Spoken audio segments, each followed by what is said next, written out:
પ્રધાનમંત્રી નરેન્દ્ર મોદીની સુરતમાં મુલાકાત છે ત્યારે પેટ્રોલ ડીઝલ બચાવવા અને ગ્રીન પ્રોટોકોલનો મેસેજ સાર્થક કરવા નાયબ મુખ્યમંત્રી હર્ષ સંઘવીની આગેવાનીમાં મોટી સંખ્યામાં સાયકલ લઈને લોકો ઇન્ડોર સ્ટેડિયમ ખાતે પહોંચી રહ્યા છે। સુરતમાં પ્રધાનમંત્રી નરેન્દ્ર મોદી આજે આવી રહ્યા છે ત્યારે પેટ્રોલ ડીઝલ બચાવવાના સંદેશ સાથે વિશાળ સાયકલ યાત્રાનું આયોજન કરવામાં આવ્યું છે।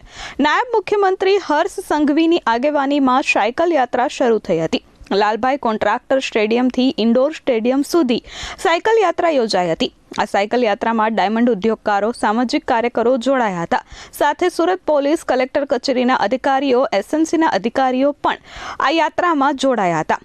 5000થી વધુ લોકો સાયકલ પર રવાના થયા હતા અને સભા સ્થળે પહોંચ્યા હતા। પ્રધાનમંત્રીની પેટ્રોલ ડીઝલ બચાવવાની અપીલને આવકારવા આ સાયકલ યાત્રાનું આયોજન કરવામાં આવ્યું હતું।